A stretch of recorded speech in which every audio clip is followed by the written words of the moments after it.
राम बना करके जंगल को ले जा रहा। बाबा जय गुरुदेव जी महाराज ने कहा, मैं तुम्हें टाट वालों और जितने भी सत्संगी साथ जाएंगे सबको राम बना करके ले जा रहा हूँ।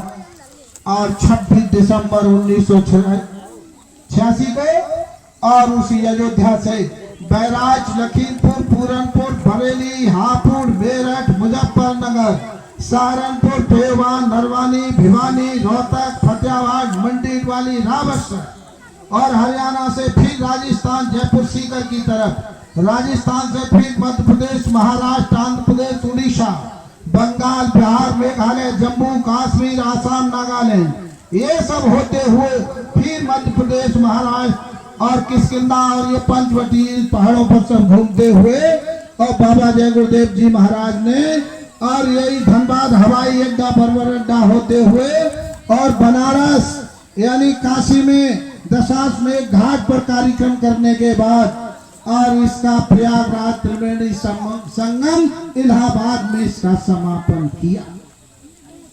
और जब समापन किया तो बाबा जय गुरुदेव जी महाराज ने कहा, बच्चों मैंने तुम्हें वहां पर जो सरयू नदी के किनारे रिद्धि सिद्धियां दी उनका सब मैं आज अपनी वापिस ले रहा हूं। जब वापिस बाबा जय गुरुदेव जी महाराज ने ली और वापिस लेने के बाद तब हम लोगों को एहसास हुआ कि धराशायी हो गए, जमीन से उठ नहीं पा रहे थे क्योंकि वो शक्ति काम कर रही थी। 5 आदमी उस काफले में, इतने समय में 5 आदमी पैदल चल रहे थे। आप समझो वो पैदल कैसे पहुंचते होंगे। हम लोग तो मोटरसाइकिल, हम तो साइकिल पे थे उस समय। उस समय पे 50,000 साइकिल थी, 20,000 मोपेड मोटरसाइकिल थी, 500 ट्रक थे, 7 एम्बुलेंस थी और 7 जर्मनी जनरेटर जिनमें गाड़ियों में लदे रहते थे, 7 टेम्पलेट छापने वाली मशीनें थी। ये 7 चलती थी पूरे काफले में। 131 किलोमीटर तक लंबी कतार लग जाती थी गाड़ियों की और काफले की टूटता नहीं था। इतना बड़ा काफला स्वामी जी महाराज ने, बाबा जय गुरुदेव जी महाराज ने 86 में चलाया। ये कौन सी कथा है? अरे ये त्रेता की कथा नहीं है, ये द्वापर की कथा नहीं है, ये सतयुग की नहीं है, बाबा जय गुरुदेव की कलयुग की कथा चल रही है। इसलिए ये बाबा जी ने सब काम किए, घूम घूम करके लोगों को संदेश दिया, जनमानस को समझाया और समझाने का रास्ता दिया और ये टाट पहनाया। बाबा जी ने कहा अगर बता दिया जाए कि हिंदुस्तान में 1 करोड़ लोगों को, 100 लाख लोगों को बोरा क्यों पहनाया है, तो गलियों में बोरा पड़ा होगा वो भी आज आदमी अपने बतन पर लपेट लेगा, इस शरीर पर लपेट लेगा। उसके बाद में ये जॉकेट जो पहनाई, जो तुम जॉकेट पहने हो, बाबा जी ने कहा ए बच्चा ये जॉकेट पहनाए हैं जिस पे लिखा हुआ है बाबा जय गुरुदेव जी महाराज का कहना है शाकाहारी रहना है, सब शाकाहारी हो जाओ, जीवों की रक्षा करो और फिर बचो औरों को बचाओ। इस जॉकेट पे लिखा है ये तुम्हारा कवच है, ये कवच है। 1000 कवच नर और नारायण ने तोड़ दिए। जब गोला और बारूद बरसेंगे, जब देश के अंदर बम्बार्डमेंट होगा, बड़े बड़े आयुध चलेंगे, परमाणु हमले होंगे, नाइट्रोजन और पेट्रोल बमों के हमले होंगे, उस समय पर कौन बचाएगा आपको? ये समय आपको देखने को मिलेगा। इसलिए बाबा जी ने कहा ये बच्चा इस जैकेट को, इस कवच को मत उतार देना, तुम्हारी रक्षा होगी। और 100 कवच, 1000 सहस्रों कवच नर और नारायण ने तोड़ दिए, लेकिन तुम्हारे कवच को कोई हिंदुस्तान के अंदर, कोई विदेशी धरती पर कोई माई का लाल पैदा नहीं है जो तुम्हारे कवच को तोड़ करके दिखाए।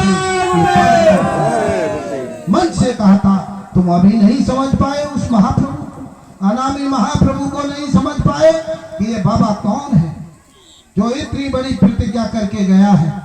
छोटी मोटी प्रतिज्ञाएं नहीं है। बाबा जी ने कहा कहराम पड़ेगा, महामारी, सूखा और अकाल अभी आपको देखने को मिलेगा, पानी नहीं मिलेगा, नहर और बम्बा नहीं आएंगे। तो हमारे जानकी भैया भी आपको समझा रहे थे, काम ब्रह्मा जी ने पूरा कर दिया।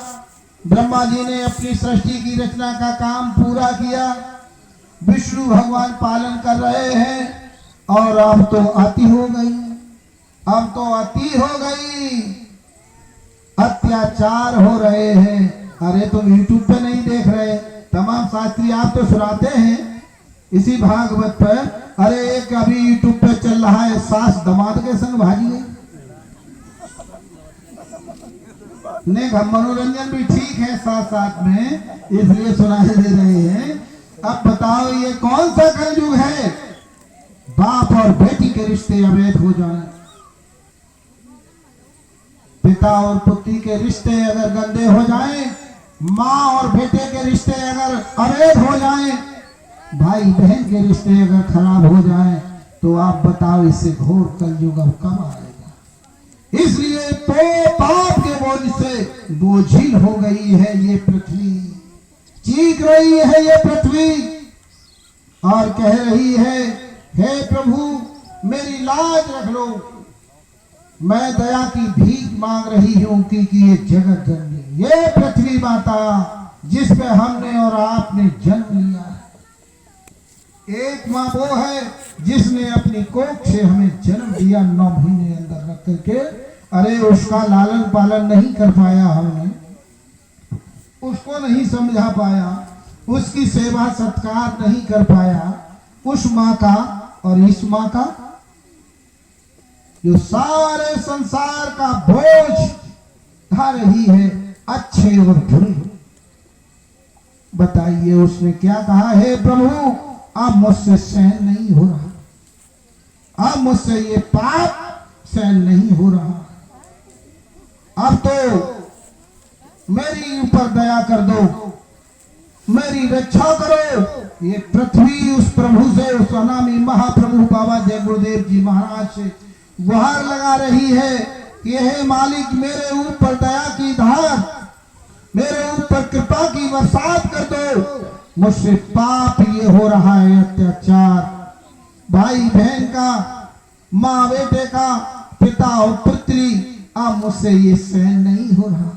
इसलिए अगर तुमने मेरी आवाज को नहीं सुना तो मैं वादा करती हूं, ये पृथ्वी वादा कर रही है अपने पिता से, क्योंकि अंडज पिंडज युग्मत 4 खान 84 लाख योनियां है मालिक तुमने रची है, तुमने बना करके मुझे तैयार किया है। ये वायुमंडल में जितने भी अनैतिक कार्य हो रहे हैं तुम सबकी सुनते हो तो मेरी भी सुनो। ये माँ एक दयालु रूप धारण करके कहती है, अगर तुमने नहीं सुना तो ऐसा ज्वालामुखी का विस्फोट करूंगी, ऐसा लावा उगलूंगी कि ऐसी जमीन चारों तरफ से फट जाएगी और अपने आगोश में लेकर के सारी जमहूरियत को समा जाऊंगी, इसी में संभालूंगी, सबको खत्म कर दूंगी। इसलिए मेरी आवाज को सुन लो। ऐ सत्संगी प्रेमी भाई, ये धर्म की ललकार है। कृष्ण भगवान ने, अभी मैंने बताया, कृष्ण ने कहा कि गांडीव उठाओ, इसलिए अब वो गांडीव नहीं, तुम्हें केवल अपनी आवाज को बदलना है। तो बाबा जी ने क्या कहा कि बाबा जय गुरुदेव जी महाराज का कहना है शाकाहारी रहे, केवल आपको सादा शाकाहारी और सदाचारी होना है, साधन और भजन करना है। अपने अपने घरों में बैठ करके अपने अपने बच्चों से, बच्चियों से कहो। अब बताओ बच्चे बच्चियों को तुम क्या शिक्षा दोगे? इतना लंबा हमारे जैसा मोबाइल पकड़ा दिया। एक बेटी को आपने पूछा कि ये मोबाइल कहां से लेकर के आई है? कभी पूछा कि कहां से लेकर के आई हो? बात करती हो छुप करके, किससे बात करती हो? अरे धर्म तो ये गायब हो रहा है, धर्म कैसे बचेगा तुम्हारा? अगर बाप कहता है कि अच्छा देखो तुम्हारी बेटी 24 घंटा पर लड़की बात करती रहती है, माँ कहती है तुम्हें 24 घंटा यही दिखाता हुआ, तो बिगाड़ कौन रहा है? कौन बिगाड़ता है, बाप या बेटी? माँ बिगाड़ती है। इसलिए माँ बिगाड़ती है। हे माताओं, तुमसे गुजारिश और प्रार्थना है, अपनी अपनी बेटियों पर ध्यान दो। ये कलयुग पूर्ण चरम पर है, काल का पूरा खेल चल रहा है। काल अपनी वर्चस्व की लड़ाई लड़ रहा है। एक तरफ दयाल बचाने के लिए लगे हुए हैं और एक तरफ काल फंसाने के लिए लगा हुआ है। काल और दयाल का युद्ध चल रहा है। काल तो बचा रहे हैं और दयाल बचा रहे हैं, काल फंसा रहा है। एक तरफ दाहिने अंग ये बैठे हुए हैं दयाल, और एक तरफ ये बैठे हैं काल, और बीच में बैठे हैं आप। और वो नजर गड़ाए हैं। दयाल अपनी दृष्टि से देख रहा है आपको, और काल अपनी दृष्टि से देख रहा है आपको। दोनों अपनी अपनी दृष्टि गड़ाए बैठे हैं। तो जब दृष्टि हटी गुरु महाराज की, दया की धार हटी, और काल ने अपना जाल ऐसा डाल दिया, उसी में फंस जाओगे और 1 मिनट में नरक और 84 में चले जाओगे और यातनाएं भोगोगे। सजा और मौत के हकदार आप बन गए। इसलिए महात्मा बचाने के लिए आते हैं, इसलिए महात्मा आवाज देते हैं। संत महात्मा फकीर इस धरती पर नहीं होते तो आग लग जाती, संतन होते जगत में जर जाता संसार। ये संसार जर जाता, अग्नि लग जाती। महात्मा समझाते हैं। तो बताओ, भागवत सुनने जाती हूँ, भागवत में क्या सुन के आई? देखो आज बहुत बाकी बहु नाचती, बड़ो अच्छो डांस करती थी, वो डांस बहुत अच्छी करती थी, लेकिन बस शर्म ना लगी, बाकी ससुर संग नाचती। तमाम देखो यूट्यूब पे भाई पैसे उड़ा रहा है, बेटी डांस कर रही है? और वही तुम देखो यहाँ भागवत में बैठने वाले, शास्त्रार्थ करने वाले लोग, चिमटा वाला अपना खेल कौतूहल कैसे दिखाता है। शास्त्री जी आप तो हैं ही, जानते हैं, लेकिन निंदा नहीं कर रहे हम, लेकिन समझा रहे हैं कि चिमटा वाला अपना कौतूहल दिखाता है, ढोलक वाला अपना दिखाता है। तमाम तरह की संगीत कलाएं चल रही हैं, और उसके बाद तमाम लड़कियां उन ढोलक मजीरों के साथ चली गई। बताइए कौन सी भागवत है? ये करप्शन नहीं गिर रहा, ये सत्संग हो रहा है, करप्शन नहीं गिर रहा। क्या है? 7 दिन तक आपने भागवत की। अरे 7 दिन में तक्षक के काटे हुए परीक्षित महाराज 7 दिन में जिंदा ही नहीं हो पाए, लेकिन परीक्षित महाराज की कथा सुनाई जा रही है। परीक्षित कथा थोड़ा विश्लेषण उसका भी देंगे, ऐसी बात नहीं है। श्री सुखदेव जी महाराज राजा परीक्षित को कथा सुना रहे, और परीक्षित थे कौन? बहुत लंबा इतिहास है, महाभारत से लेकर के आओ, उनके नाती पंथी संती लेकर के वहां व्यास जी महाराज से लेकर के नीचे तक आ जाओ। लेकिन उनको क्या लग गया? अधोगति सर्प को डाल दिया गले में। एक संत महात्मा थे, महात्मा की अवज्ञा कर दी और उनको श्राप लग गया। उनके पुत्र ने श्राप दे दिया कि 7 दिन में यही सर्प तक्षक के रूप में तक्षक बन करके, यानी जहरीला नाग बन करके तुम्हें डस लेगा। यानी सांप का काटा हुआ सीधा नरक को जाता है अधोगति से। इसलिए सम्राट राजा परीक्षित अपनी रक्षा हेतु सारे संत महात्माओं को बुलाया और कहा कि मुझे अधोगति से बचाने का कोई रास्ता उपाय बता दीजिए। तमाम महात्मा इकट्ठे हुए। सुखदेव जी राजा परीक्षित को कौन ले गया? फिर सुखदेव जी महाराज। और सुखदेव जी महाराज राजा परीक्षित को कथा सुना रहे। और सुखदेव जी तो कौन थे? सुखदेव जी व्यास जी के पुत्र थे। सुखदेव जी व्यास जी के पुत्र थे और 12 साल की अवस्था में पैदा हुए। नंगे भाग खड़े हुए जंगल में चले गए, तपस्या करते रहे। और तपस्या करते करते उनको अहंकार और अभिमान हो गया सुखदेव जी महाराज को। और वापिस लौट करके जब आए तो वहां उन्होंने विष्णु लोक में जब पहुंच गए अपना तपस्या करते हुए, और विष्णु लोक में विष्णु भगवान ने जब पूछा कि हे सुखदेव जी बताओ तुम्हारे गुरु कौन है, गुरु किसको बनाया है? सुखदेव जी महाराज अहंकार मद में मदहोशी में कहने लगे मुझे गुरु की क्या जरूरत है। उन्होंने कहा गुरु तुमने नहीं बनाया है तो आप विष्णु लोक में पाने के अधिकारी नहीं। धक्का मार करके भगा दिया और नीचे जीवात्मा तुरंत उतरी और उसी मानव तन में आ गई और सीधे सुखदेव जी महाराज राजा परीक्षित के पास पहुंच गए। और राजा सुखदेव जी महाराज अपने पिता और व्यास जी के पास में पहुंच गए। व्यास जी से कहा है पिताजी ये बताओ मुझे गुरु बनाने की जरूरत है, गुरु किसको बनाए? उन्होंने सोचा विचार और मंथन किया और कहा हे पुत्र अगर तुम्हें गुरु बनाना है तो आप राजा जनक को गुरु बना दो। राजा जनक को गुरु बना लो। तो उन्होंने कहा राजा, अरे वो राजा और मैं योगी, मेरा अंतर क्या है? मैं जाति का ब्राह्मण और वो क्षत्रिय, मैं योगी और वो भोगी, मेरा उसका कोई अंतर नहीं है।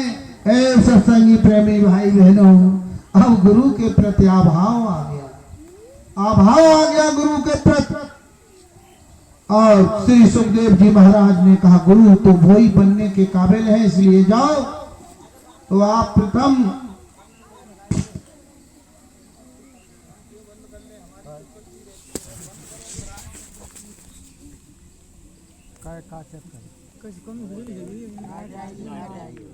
तो बहुत देर बैठे हो गए, इसलिए जोर से आवाज लगाओ, जय गुरुदेव। इसलिए श्री सुखदेव जी महाराज को व्यास जी ने भेज दिया। और जैसे कक्षा 1 में पट्टी लेकर के, कबू पट्टी पे गए हो जा में, हम तो पट्टी पे गए इसलिए हमें जानकारी है, हम तो पट्टी पे पढ़े हैं। और 1 पैसा की स्याही आती थी, वो स्याही लेकर के और लकड़ी की कलम बनाते थे, उसी पे पट्टी और खड़िया लेकर के खड्डी और पट्टी पे लिखते थे। और हमारे स्कूल में मास्टर जी थे, हमारे पंडित जी, वो जब लेते थे तो इस तरीके से लिखते थे, देखो अपनी बाड़ी लेते थे और ऐसे लचकी खींचते थे और हवा में अक्षर लिखते थे। उसमें हम अव्वल नंबर दर्जे में पास हुए, सबसे पहले विद्यार्थी हम थे उस समय पर, जो हवा में बनाने पर हम बता देते थे, पहले विद्यार्थी थे स्कूल के अंदर, ऐसे लिखते थे। तो हमने जो है 1 साल में 3 कक्षा पास किए, 1 साल में 3। तो उस समय पट्टी पर लिखते थे। ऐसे ही श्री सुखदेव जी महाराज को भेज दिया कि गुरु बनाने के लिए, लेकिन गए और बैठे रहे और पुनः वापिस चले आए। उन्होंने कहा गए नहीं गए, जाते थे आते थे, जाते थे आते थे, कई दिन बीत गए। और व्यास जी ने कहा कि हे पुत्र, तो हम गुरु के पास नहीं पहुंचे। तो उन्होंने कहा गुरु के पास जाने की हमें जरूरत ही नहीं, ऐसे गुरु की आवश्यकता ही नहीं है हमें। गुरु के प्रति जितने बार गए उतने बार अभाव आता गया। एक दिन नारद भगवान और एक बूढ़े ब्राह्मण का रूप धारण करके और चौड़े जंगल मैदान में बैठ गए, जहाँ एक नाला पानी का चलता था, उसी के किनारे बैठ गए। और बैठ करके और उसमें से पानी को बाहर निकालते, फिर बाहर, और उसको उस रास्ते को बना रहे। तब तक ये वहीं पहुंच गए सुखदेव जी महाराज। उन्होंने कहा हे ब्राह्मण, तुम बूढ़े हो, इस तरीके से ये नाला नहीं पटेगा, पहले लकड़ी लाओ और फिर बड़े बड़े ढेल इसे रखो, फिर सूखी मिट्टी डालो, तब ये नाला बंद होगा, ऐसे बंद नहीं हो सकता, ऐसे पटेगा नहीं। जब इतनी बात सुनी कि ये तो हमें ज्ञान देने वाला सुखदेव है, तो नारद जी कहने लगे, हे सुखदेव, तू मुझे शिक्षा दे रहा है, मुझे ज्ञान दे रहा है, इसलिए तू 14 कला का संपूर्ण ज्ञानी होते हुए भी तेरी 12 कलाएं समाप्त हो चुकी हैं, केवल 2 कलाएं बाकी रह गई हैं। तूने अपने गुरु के प्रति अभाव लाया है, गुरु की निंदा की है, तुमने बुराई की है, इसलिए तेरी 12 कलाएं सब समाप्त हो गई, तू समाप्ति की ओर जा रहा है। जब इतनी बात श्री सुखदेव जी महाराज ने सुनी तो कस खा करके जमीन पर गिर गए, जमीन पर गिर गए और वही नारद अंतर्ध्यान हो गए। मैंने बोध और होश आया कि मेरी 12 कलाएं समाप्त हो गई, आखिर ये था कौन ब्राह्मण। तब समझाया कि आवाज आई कि सुखदेव, तू नहीं पहचान सकता, मैं ब्रह्म ऋषि नारद हूं, मैं ब्रह्म ऋषि नारद। तेरे ऊपर दया आ गई और कृपा का भाव लेकर समझाने के लिए चलाया कि तू समाप्ति की ओर जा रहा है। अब तो होश जब आया, उन्होंने सीधा रास्ता तय कर लिया, अब तो मुझे गुरु बनाना है। और गुरु दरबार में पहुंच गए, राजा जनक के दरबार में, और मंत्रियों से आवाज लगाई प्रथम गेट पर जाकर के कि जाओ अपने राजा से कह दो, मंत्रियों से कहा संतरियों से कि श्री सुखदेव जी महाराज आए हुए हैं। कौन आया है? श्री सुखदेव जी महाराज आए हुए हैं। योगी अहंकार फिर भी भरा है, गुरु से मिलने के लिए गए हैं। लेकिन जब जाकर के मंत्रियों ने कहा, संतरियों ने कहा राजा जनक से कि महाराज कोई योगी अपना नाम बता रहा है, सुखदेव आपसे मिलने के लिए आया है। उन्होंने कहा जो मिलने के लिए आया है उससे कह दो जब तक मेरा आदेश न हो तब तक उसी प्रथम गेट पर खड़ा रहे, वहीं खड़ा रहे। वही खड़े रहे। वो कहाँ? वो राजा के राज में है ना योगी, जाओगे कहाँ भाग करके? मंत्रियों से फौज के अंदर में अब फंस गए ना, अब चंगुल में फंसे। वही सुखदेव जी महाराज खड़े। अरे एक दिन बीत गया, 2 दिन बीते, महीना बीत गया, भोजन दे दिया जाता है, खड़े खड़े बैठने का आदेश नहीं। खड़े श्री सुखदेव जी से कह दिया गया कि इसको राजस्थान में ले जाया जाए, जहाँ घोड़ों की लीद पड़ती है, उसी घोड़ों की लीद में खड़े रहे सुखदेव जी महाराज। 6 महीने तक, यहाँ तक इतिहास गवाह है, 6 महीने तक खड़े खड़े सुखदेव सोते थे और वही राजस्थान में, और यहाँ तक घोड़ों की नींद आ गई, घोड़ों की नींद में दब गए सुखदेव जी महाराज। और उन्होंने कहा यहाँ गुरु बनाने के लिए आए कि मौत लेकर के आई है, जाते मर के ही जाना है। उन्होंने कहा गुरु कैसे मिलेंगे? घमंड चूर हो गया, समय बीत गया। उसके बाद राजा जनक ने मंत्रियों को बुलाया और कहा ए मंत्री जाओ, जो दरवाजे पर सुखदेव खड़ा है उसको नहला करके धुला करके और उसको अच्छे कपड़े पहना करके मेरे सामने हाजिर किया जाए, मेरे सामने हाजिर किया जाए। गए और जाकर के नहलाया धुलाया और तब सुखदेव जी कहने लगे हे मालिक, हे दयावान, आज दया तो गुरु की हो गई। आज जब नहलाया जा रहा है पता नहीं कौन सा बकरा कटेगा, कहाँ मारे जाएंगे। 6 महीना तो यहाँ हो गए। और जैसे ही उस दरबार में हाजिर किया गया तो राजा जनक एक चारपाई पे सरसैया पे लेटे हुए और कोमल अंगों से 2 देवियां उनके पैर दबा रही थी। और राजा जनक का एक हाथ उस देवी के इस यहाँ रखा था और एक पैर इस तरीके से रखा था जो अग्नि में जल रहा था। जैसे ही सुखदेव जी महाराज पहुंचे राजा जनक के सामने और उन्होंने प्रथम दृष्टि देखा कि ये 2 सीने पर हाथ रखे इस महिला के, इस देवी के, और पैर दबा रही है। जब उसने देखा तो फिर कह दिया कि मैं तो पहले ही कहता था मैं योगी हूं, अरे ये भोगी है, ये भोग रहा है। जैसे ही फिर का गुरु के प्रति फिर अभाव आ गया, एक शक्ति फिर छीन हो गई, फिर चली गई। और जब देखा उन्होंने नजर घुमा करके एक पैर अग्नि पर जल रहा है, फिर सचेत हुए ये इसमें कौतूहल क्या है, एक पैर जल रहा है, अरे इसमें कोई कोई तो रास्ता जरूर है। पैर जल रहा है, इसी को वैदेही कहते हैं। राजा जनक वैदेही थे। स्वामी जी महाराज ने कहा है बच्चा, आप जानते हो राजा जनक वैदेही थे, शरीर का कोई ज्ञान नहीं, लेकिन वैदेही होते हुए भी और राज को भोग रहे थे। ये उनके गुरु ने ही तो वरदान दिया था। अष्टावक्र जी महाराज ने, कि राजा जनक के गुरु अष्टावक्र थे, इसलिए उन्होंने ज्ञान दिया था। ये सबको शिक्षा दीक्षाएं दी थी, वो भी लंबा इतिहास है। इसलिए ये शिक्षा देने के बाद में उन्होंने कहा बैठ जाओ, बैठा लिया सुखदेव जी महाराज को राजा जनक ने और कहा ए सुखदेव, शास्त्रार्थ करने के लिए आए हो? अरे मैं तो, तुम योगी हो मैं भोगी हूं। कौन कह रहा है? राजा जनक। मैं तो भोगी हूं, तुम योगी हो, और मैं क्षत्रिय हूं, तुम ब्राह्मण हो। ये सब कुछ जब बताया राजा जनक ने श्री सुखदेव जी महाराज को, उन्होंने कहा ये तो मैंने अपने पिताजी से कहा था, मैंने तो इनसे नहीं कहा, लेकिन इनको कैसे मालूम?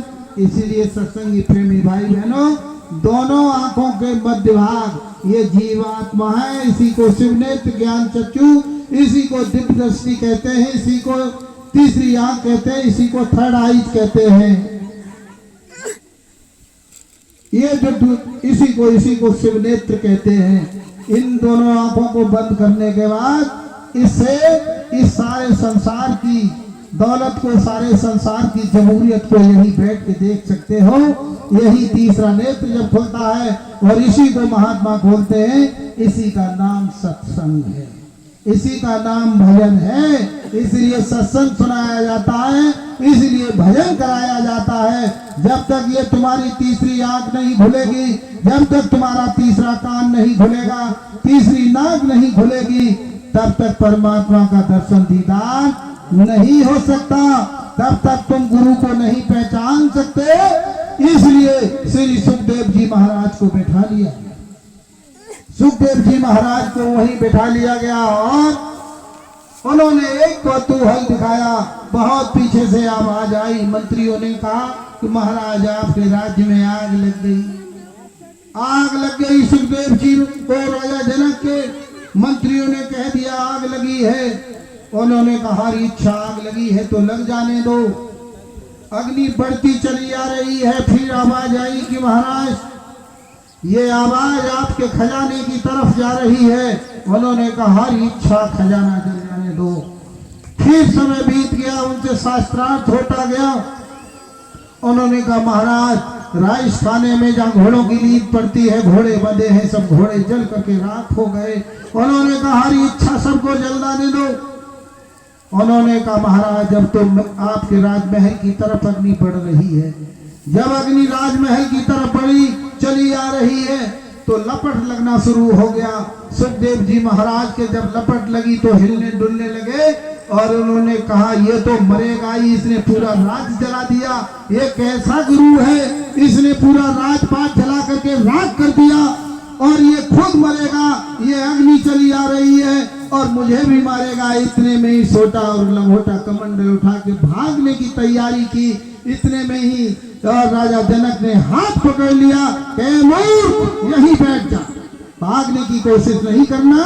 तुझे शिष्य बनाने के लिए और मैं गुरु बनने के लिए मैंने सारे राजपाट में आग लगा दी, सारे घोड़े जल गए, मेरा खजाना जल गया और सब राजपाट चौपट हो गया।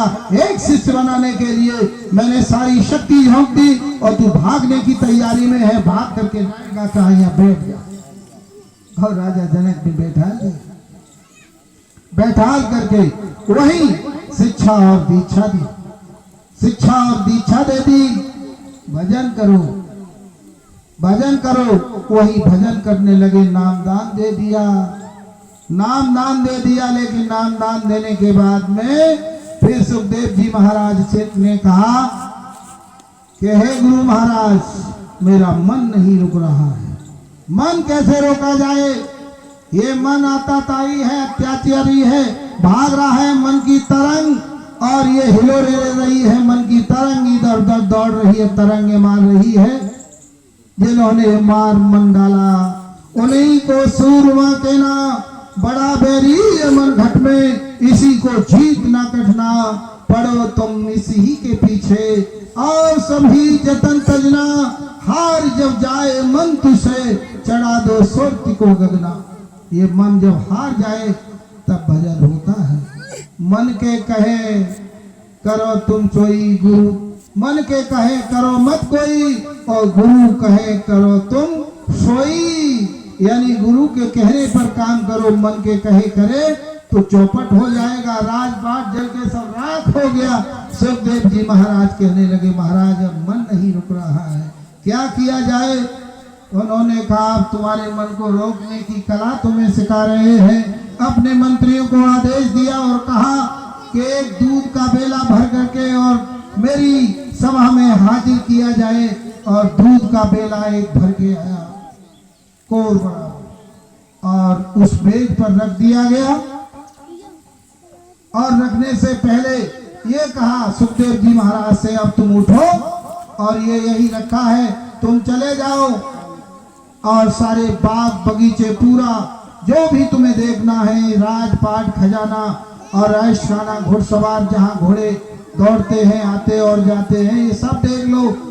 और सुखदेव जी महाराज ने घूम घूम करके देखा उसको, देख करके वापिस जब चले आए और आने के बाद में कहा सब देख लिया कि महाराज सब देख लिया, नाम लिखो, गाम लिखो, फोन नंबर। और वही बिठा लिया और कहा कि ये दूध का बेला हाथ में उठा लो, दूध का बेला हाथ में उठाओ।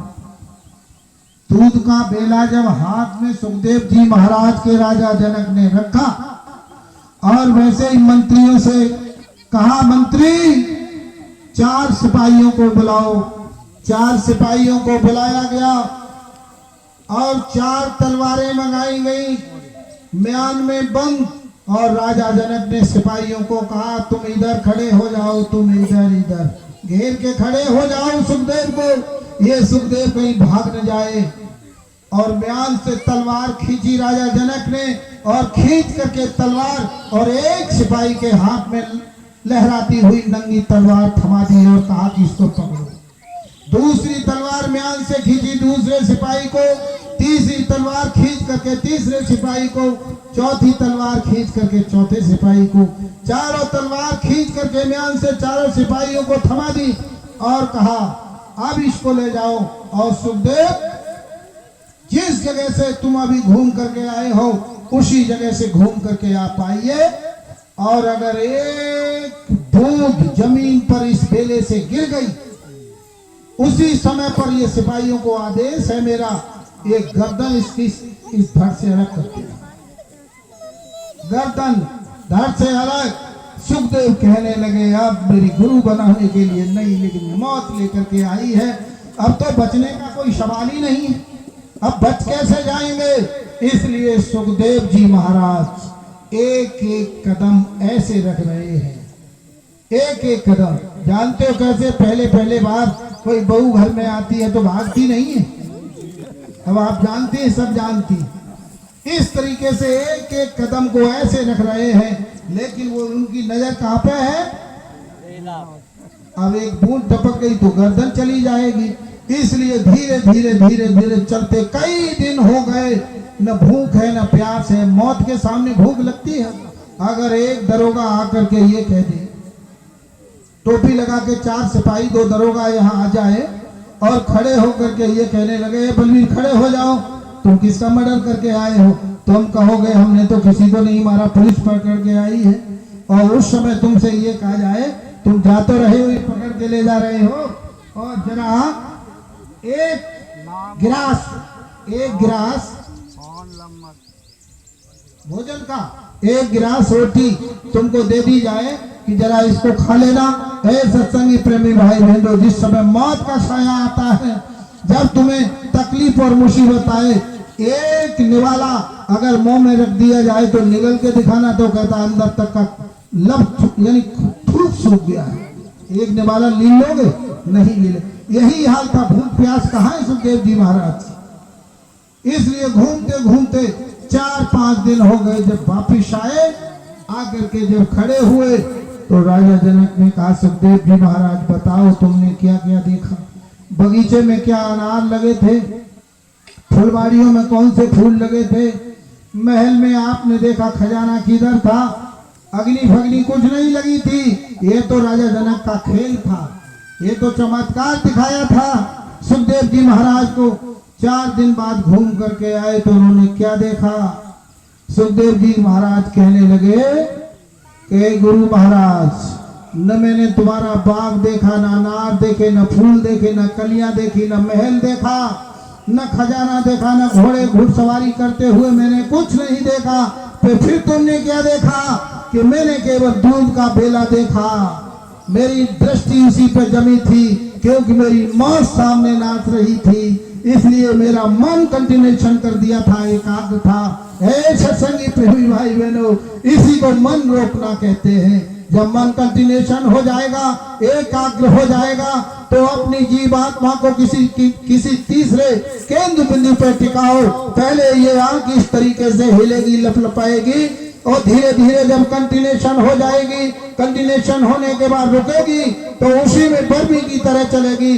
धीरे धीरे धीरे धीरे बर्मी की तरह चलने के बाद उसमें सुराख होगा, सुराख होने के बाद ये आत्मा अंदर प्रवेश कर जाएगी और प्रवेश करने के बाद वो हरि का दरवाजा, हरि का द्वार जब टूट जाएगा, दरवाजा वज्र का टूट जाएगा, उसी में ये आत्मा प्रवेश कर जाएगी। और प्रवेश करने के बाद उसी में अंड पिंड ब्रह्मांड देवी और देवता, 4 खान 84 लक्ष योनियां, बड़े बड़े पहाड़, सूर्य और चांद सब सामने दिखाई देने लगेंगे। इसी को भजन कहते हैं, इसी को ध्यान कहते हैं, इसी को ध्यान। यही सुखदेव जी महाराज को सिखाया, यही सुखदेव को सिखाया। और ये सब सीखने के बाद सुखदेव जी महाराज जब वापिस संपूर्ण कलाओं से ज्ञानी होने के बाद अपने पिता के पास, व्यास जी के पास आए और कहा, पिताजी कहने लगे, कहो सुखदेव गुरु तुमने बना लिया। उन्होंने कहा, पिताजी गुरु मैंने बना लिया। बताओ तुम्हारा गुरु कैसा है? कि मेरा गुरु, मेरे गुरु की उपमा पिताजी पूछ रहे हो, तो बताओ तुम्हारा गुरु क्या सूर्य की भांति है? उन्होंने कहा, पिताजी सूर्य में गर्मी होती है, लेकिन मेरे गुरु में कोई गर्मी नहीं है। तो बताओ तुम्हारा गुरु फिर चांद की तरह है? उन्होंने कहा, पिताजी चांद में तो काले काले धब्बे होते हैं, लेकिन मेरे गुरु में कोई धब्बा नहीं है, इसलिए मेरे गुरु में चांद जैसी शीतलता है, लेकिन धब्बा कोई नहीं है। फिर तुम्हारा गुरु कैसा है? कि मेरे गुरु जैसा तो कोई गुरु आज तक न हुआ और न होगा। हे सत्संगी प्रेमी भाई बहनों, ये शिक्षा सुखदेव जी महाराज को दी राजा जनक ने, और आज वही सुखदेव जी महाराज राजा परीक्षित को कथा सुना रहे हैं। और बताइए, सुखदेव जी महाराज इतने संपूर्ण ज्ञानी होकर के और सुखदेव जी महाराज को कथा सुना रहे हैं, और वही सुखदेव व्यास गद्दी पर बैठ करके सुखदेव जी महाराज एक बोतल पी करके आ रहे हैं, और फिर ढोल तमाशे में फिर इधर से हारमोनियम इधर घुमाते हैं, इधर से इधर। ये है भागवत की कथा। बताइए, भक्ति, ज्ञान, वैराग, तपस्या, त्याग क्या ऐसे ही हो जाएगी? इसी को तो सत्संग कहते हैं, इसी को तो हरि कथा है। ये असली कथा तो ये हरि कथा। इसलिए सुखदेव जी महाराज व्यास गद्दी पर बैठे हुए हैं, लेकिन नीचे राजा परीक्षित महाराज बैठे हैं। 7 दिन तक कथा सुनाई, लेकिन वो कथा कौन सी सुनाई? कथा कौन सी सुनाई? अरे वही कथा सुनाई कि हरिश्चंद्र लीला, मोरध्वज लीला, तमाम लीलाओं का मंचन हुआ। कृष्ण द्वापर की लीलाओं का मंचन किया, राम रावण का युद्ध हुआ, ये सब लीलाएं चली।